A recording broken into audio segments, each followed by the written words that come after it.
नमस्कार दोस्तों, आ गई हूँ मैं एनईपी की टेस्ट सीरीज़ लेकर। स्मार्ट बोर्ड नहीं है, बिल्कुल भी नहीं है, पीडीएफ नहीं है। जिसको संसाधनों के अभाव में भी पढ़ाई करनी है वही इस टेस्ट सीरीज़ से जुड़ें, जो मैंने नेशनल एजुकेशन पॉलिसी 2020 के लिए रोज़ मैं 5 से 10 क्वेश्चंस दिया करूँगी। बस आपका मेरा मोटिव है कि आपका रिवीजन होता चले नेशनल एजुकेशन पॉलिसी को लेकर।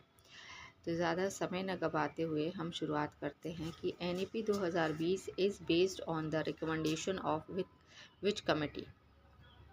तो ये के कस्तूरी रंगन समिति थी, ठीक है, के कस्तूरी रंगन कमेटी। हु इज़ के कस्तूरी रंगन? ये इसरो के पूर्व अध्यक्ष रह चुके हैं, ठीक है। उसके बाद है किस कक्षा से कौशल विकास पाठ्यक्रम व्यावसायिक कक्षाएं शुरू होंगी? कक्षा 6 से कौशल विकास पाठ्यक्रम और व्यावसायिक कक्षाएं शुरू होंगी, ऐसा एनईपी 2020 में कहा गया है। इसके बाद अगला क्वेश्चन लेते हैं, मानव संसाधन विकास मंत्रालय का नाम बदलकर क्या कर दिया गया है? तो अब इसका नाम हो गया है शिक्षा मंत्रालय।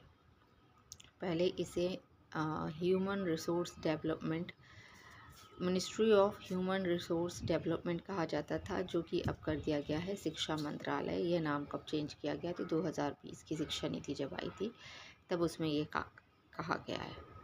नेक्स्ट लेते हैं कि एनईपी 2020 में छात्र और शिक्षक का अनुपात सामान्य स्थिति में कितना होना चाहिए? तो 30:1, 30:1। मतलब कक्षा में यदि 30 छात्र हैं तो उनमें एक शिक्षक होना चाहिए। 30 छात्रों के बीच एक शिक्षक का होना अनिवार्य है। कौन सा कोर्स समाप्त कर दिया गया है? तो जो एमफिल है ये अब पूर्ण रूप से समाप्त कर दिया गया है, ठीक है। एमफिल पहले चलता था, अब एमफिल को पूर्ण रूप से समाप्त कर दिया गया है। नेक्स्ट क्वेश्चन ले लेते हैं, एनईपी 2020 में बच्चों के लिए राष्ट्रीय मूल्यांकन केंद्र स्थापित होगा, वह किस नाम से जाना जाएगा? तो जिसने यदि एनईपी 2020 को सही ढंग से पढ़ा है तो आपको पता है परख। तो जो भी विद्यार्थी इसको देख रहे हैं वो मुझे कमेंट करके परख का फुल फॉर्म बताएंगे कि परख का फुल फॉर्म क्या होता है। ये आप मुझे कमेंट बॉक्स में ज़रूर बताइएगा, ठीक है। कि एनईपी 2020 में बच्चों के लिए राष्ट्रीय मूल्यांकन केंद्र स्थापित होगा, वह किस नाम से जाना जाएगा? तो परख के नाम से जाना जाएगा। Union education minister inaugurated ABSS 2025 to mark the 5th anniversary. जो 5वीं एनिवर्सरी है हमारी नेशनल एजुकेशन पॉलिसी की, वो 2025 में बनाई गई, जिसको नाम दिया गया अखिल भारतीय शिक्षा समागम। अखिल भारतीय शिक्षा समागम के तहत एनईपी 2020 की 5वीं एनिवर्सरी नई दिल्ली में सेलिब्रेट की गई है। When was the NEP 2020 approved by the union cabinet? तो यूनियन कैबिनेट ने एनईपी 2020 को कब अप्रूव किया गया था? तो आप सभी को इसका आंसर पता होना चाहिए। तो इसका आंसर है 29 जुलाई 2020, है ना। 29 जुलाई 2020 को क्या हुआ था? एनईपी 2020 को अप्रूव किया गया था। तो ये मेरी रोज़ की 8 या 10 क्वेश्चंस की सीरीज़ रहेगी, जिसे मैं रोज़ लेकर आऊँगी ताकि आपका रिवीजन होता चला जाए।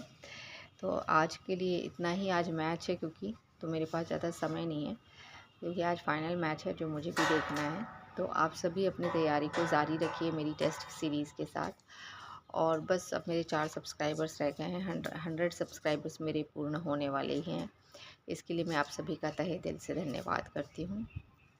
तो वीडियो को आराम से देखें, बार बार देखें और चीज़ों को बार बार रिवाइज़ करें, ठीक है। एक बार इसका स्क्रीनशॉट लेना चाहते हैं तो मैं बता देती हूँ।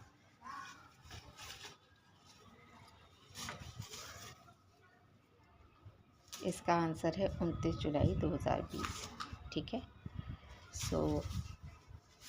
This is all about today's test series. I hope कि आप लोगों को पसंद आया होगा। तो पसंद आया हो तो लाइक कमेंट ज़रूर किया करें।